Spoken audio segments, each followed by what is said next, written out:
ఒక స్థాయిలోకి ఉన్నటువంటి వ్యక్తి ఇంకొక స్థాయికి ఎదగాలనుకుంటున్నప్పుడు హుందాతనం, బాధ్యతాయుత తత్వం కనబడాలి. అది ప్రధానమంత్రి అభ్యర్థి పదవికి పోటీ పడుతున్నప్పుడు.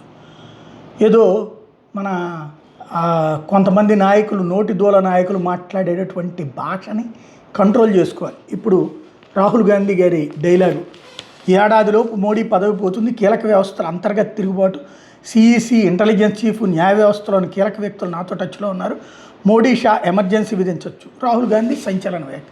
ఈ రాసేవాడికైనా బుర్ర ఉండాలి.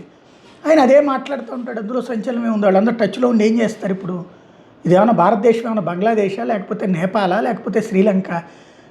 సైనిక వర్గాలు, ఇంటెలిజెన్స్ వర్గాలు అందరూ ప్రతిపక్ష నాయకుడికి టచ్లోకి వెళ్ళిపోయేసి ఎవరినో తీసుకొచ్చేసి కూర్చోబెట్టడానికి. ఇది ప్రజాస్వామ్య దేశం. ఎన్నికల సంఘం ఉంటుంది. అదే సందర్భంలో ఇప్పుడు వీళ్ళందరూ మోడీ మనుషులని కదా ఇంతవరకు చెప్పింది ఈయన. మరి మోడీ మనుషులు అకస్మాత్తుగా రాహుల్ గాంధీ మనుషులు ఎట్టయిపోయారు? రాహుల్ గాంధీకి టచ్లో ఎట్లున్నారు? ఈయన తీసుకొచ్చి అక్కడ సీటు మీద కూర్చోబెట్టేసి ప్రధానమంత్రి పదవిని తీసుకొచ్చాడు. సాధ్యమవుద్ది అసలు భారతదేశంలో?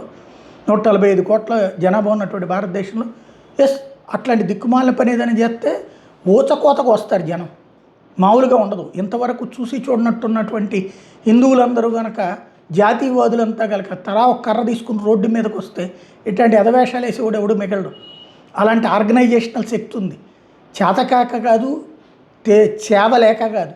బెంగాల్లో అన్ని సంవత్సరాల పాటు ప్రజాస్వామ్య పోరాటం చేసింది.